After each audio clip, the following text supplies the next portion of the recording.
In the first lesson in my book, I break down the difference between God in Genesis 1, Lord God in Genesis 2 and 3, and the Lord in Genesis 4 and beyond. And because in Genesis 2 and 3 we see Lord and God together, the general public conflate these two together. But God is the Spirit.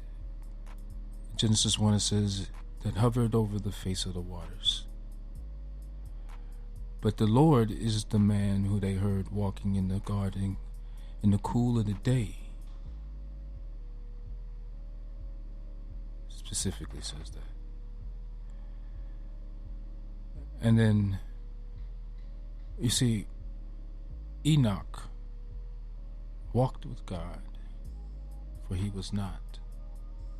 He was not like the Assyrians, because Enoch was begotten. He was taken from Cain, because Enoch was the son of Cain, who was the son of Adam. And Adam originally was a Kemetic deity, the creator, as described in one chapter of Genesis 1:27, the creator. But he was taken.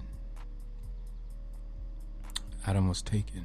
And where was he taken? He was taken from the whole land of Cush, where there was gold and bdellium and onyx stone, between Havilah and Cush.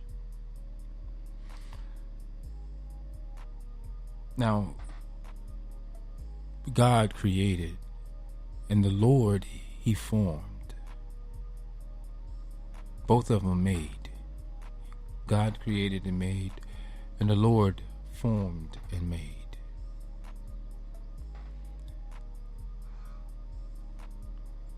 What's the difference? Well, created means to bring something into existence. This is the reason why it's used 3 times in Genesis 1:27. But then in Genesis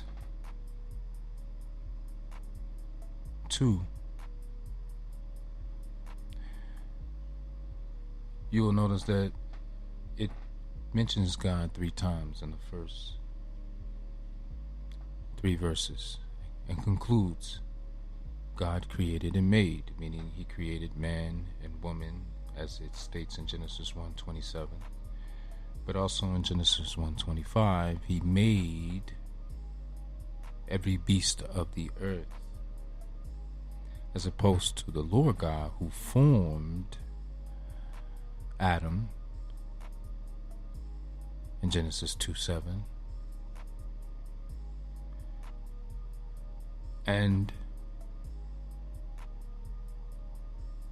he formed every beast of the field in Genesis 2:19.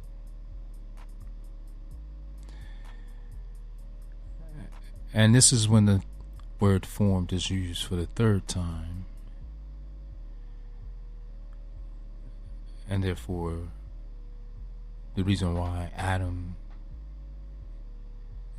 name is used from that point on 6 times.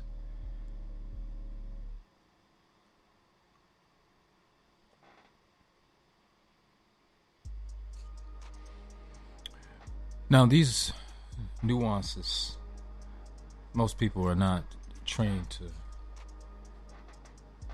see. And this is what I do in the Bible. And because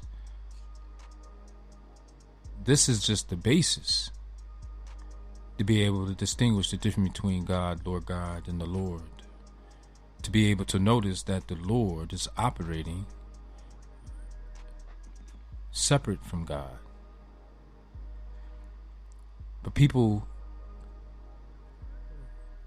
almost always make the mistake of saying that God did something when it was the Lord who did something. So I'll give you an example. In Genesis 11, the tower that was called Babel, well, it's actually what we call today the pyramids in Giza. But we don't know because the language was confused, right? So that we didn't understand each other's speech. And this is actually what the story is about. It's about a diaspora, right? And the person in the Bible, actually, it's such a short story. You should listen to it and just determine for yourself who is the problem. Now the whole earth had one language and one speech. And it came to pass as they journeyed from the east that they found a plain in the land of Shinar, and they dwelt there. Then they said to one another, "Come, let us make brick and bake them thoroughly." They had brick for stone, and they had asphalt for mortar. And they said, "Come, let us build ourselves a city and a tower whose top is in the heavens. Let us make a name for ourselves, lest we be scattered abroad over the face of the whole earth." But the Lord came down to see the city and the tower which the sons of men had built. And the Lord said, "Indeed, the people are one, and they all have one language. And this is what they begin to do. Now nothing that they propose to do will be withheld from them. Come, let us go down and there confuse their language, that they may not understand one another's speech." So the Lord scattered them abroad from there over the face of all the earth, and they ceased building the city. Therefore its name is called Babel, because there the Lord confused the language of all the earth. And from there the Lord scattered them abroad over the face of all the earth. So the reason why the Lord scattered them abroad was used 3 times in the story is because that's what this is about, right? A diaspora, right? Of the families of the Canaanites, right? And this was done, right before Abram comes in, right? And it is the Lord, right? But if you go to the previous chapter, when the Kemetic land was called Mizraim in verse 6, right? So the sons of Ham were Cush, Mizraim, Punt, and Canaan. The sons of Cush were Sheba, Havilah, Sabtepa, Rama, Sabteka, and the sons of Rama were Sheba and Dedan. Cush begot Nimrod. He began to be a mighty one on the earth. He was a mighty hunter before the Lord. Therefore it is said, like Nimrod, the mighty hunter before the Lord. Well, like Nimrod, in the Greek languages, right, they have changed it to Orion. And we know that the pyramids are built in alignment with the Orions. But before the lords from Greece came down and renamed it Orion, it was known as Sahu.